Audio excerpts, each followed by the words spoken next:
Selanjutnya, saya akan menjelaskan definisi dari aborsi. Kata aborsi berasal dari bahasa Inggris yaitu abortion dan bahasa Latin abortus. Secara etimologis berarti gugur kandungan atau keguguran menurut Muhammad Ali Hasan pada tahun 1998.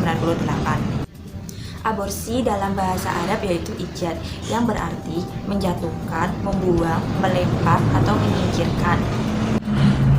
Menurut KBBI, aborsi yaitu terpancarnya embrio yang tidak mungkin lagi hidup sebelum bulan keempat dari kehamilan atau nama lainnya yaitu keguguran. Menurut Sardikit Dinaputra, aborsi secara terminologi yaitu pengakhiran kehamilan atau hasil konsepsi sebelum janin keluar atau hidup di luar kandungan. Sedangkan menurut Mariono Reksodipuro, aborsi yaitu pengeluaran hasil konsepsi sebelum waktunya janin itu keluar dari kandungan. Dari definisi di atas dapat disimpulkan bahwa aborsi yaitu tindakan yang disengaja untuk menggugurkan janin atau bayi yang ada di dalam kandungan sebelum waktunya untuk hidup. Dengan merujuk pada definisi yang terdapat dalam Kamus Besar Bahasa Indonesia, maka di dunia kedokteran dikenal 3 macam bentuk aborsi, yakni yang pertama yaitu abortus spontaneus, aborsi spontan atau aborsi alamiah, yakni aborsi yang terjadi dengan sendirinya, tidak disengaja dan tanpa pengaruh dari luar atau tanpa tindakan apapun. Aborsi spontan ini bisa terjadi disebabkan karena kurang baiknya kualitas sel telur dan sperma, atau bisa juga sebab lain seperti karena kecelakaan, penyakit sipilis, dan sebagainya. Dan yang kedua, ada abortus therapeutikus, aborsi medis, yakni aborsi yang dilakukan dengan pertimbangan medis yang sungguh-sungguh, matang dan tidak tergesa-gesa, dan biasanya ini dilakukan umumnya untuk menyelamatkan jiwa si ibu. Dan ada yang ketiga yaitu abortus provocatus, aborsi buatan atau sengaja, aborsi yang dilakukan dengan sengaja dan sadar oleh si ibu maupun si pelaksana aborsi. Dalam hal ini dokter, bidan atau dukun beranak, dan dilakukan tanpa indikasi medis apapun. Aborsi macam ini dianggap sebagai tindak pidana.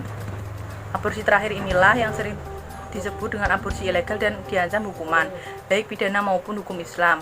Sedangkan untuk 2 macam aborsi yang lain, abortus spontaneus dan abortus therapeutikus, hukum pidana dan hukum Islam memberikan kualifikasi dan ketentuan yang berbeda-beda menurut faktor penyebabnya, ringan dan beratnya, serta jenis dan sifatnya. Jika dilihat dari sudut pandang perbedaan aborsi yang dilakukan oleh perempuan yang sudah menikah dengan yang belum menikah, maka dapat dikelompokkan alasan mereka melakukan aborsi sebagai berikut. 1. Perempuan yang belum menikah atau tidak menikah, alasan mereka melakukan aborsi diantaranya karena masih berusia remaja, pacar tidak mau bertanggung jawab, takut pada orang tua, berstatus janda yang hamil di luar nikah, dan berstatus sebagai perempuan simpanan seseorang dan dilarang hamil oleh pasangannya. Dan yang kedua, pada perempuan yang sudah menikah, alasan antara lain karena kegagalan alat kontrasepsi, jarak kelahiran yang terlalu rapat, jumlah anak yang terlalu banyak, terlalu tua untuk melahirkan, dan faktor sosial ekonomi atau tidak sanggup lagi membiayai anak-anaknya, dan khawatir masa depan anaknya tidak terjamin. Alasan medis, sedangkan dalam proses perceraian dengan suami atau karena berstatus sebagai istri kedua dan suami tidak menginginkan kehadiran anak dari dia. Dari alasan-alasan yang dikemukakan, tampak bahwa sebagian besar aborsi bukan hanya disebabkan oleh kemauan murni perempuan. Ia melakukan aborsi karena takut dengan resiko sosial, takut kepada orang tua, takut kepada orang lain atau suami dan orang tua dan keluarga, adanya paksaan dari keluarga, adanya kondisi keluarga yang membuatnya tidak berani punya anak lagi, dan alasan lainnya. Risiko aborsi terhadap kesehatan dan keselamatan secara fisik. Pada saat dan sesudah melakukan aborsi, seorang wanita memiliki kemungkinan besar untuk mengalami risiko kesehatan dan keselamatan, baik tubuh dan fisiknya. Risiko yang pertama adalah kematian mendadak akibat pendarahan hebat, selanjutnya adalah kematian mendadak akibat pembiusan yang gagal, kematian secara lambat akibat infeksi serius pada sekitar kandungan, lalu rahim yang robek. Selanjutnya adalah kerusakan pada leher rahim yang menyebabkan kecacatan pada anak berikutnya.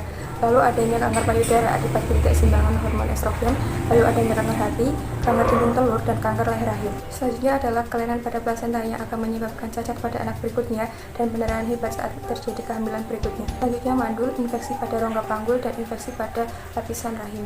Selanjutnya, resiko gangguan psikologis atau kejiwaan, di mana proses aborsi memiliki risiko tinggi dari kesehatan dan keselamatan, bahkan memiliki dampak yang sangat hebat terhadap mental dan kejiwaan seorang wanita. di mana gejala kejiwaan tersebut adalah sebagai berikut. Yang pertama yaitu kehilangan harga diri sebesar 82%, kemudian teriak histeris sebanyak 51%, mimpi buruk berkali-kali mengenai bayi sebesar 62%, ingin melakukan bunuh diri sebanyak 28%, menggunakan obat-obatan terlarang sebanyak 41%, tidak bisa menikmati lagi hubungan seksual sebanyak 59%. Jadi di samping gejala tersebut, para wanita yang melakukan aborsi akan dipenuhi perasaan yang bersalah yang tidak pernah hilang dalam hidup. Demikian presentasi dari kelompok 8. Apabila ada kesalahan atau kekeliruan, kami mohon maaf. Wassalamualaikum warahmatullahi wabarakatuh.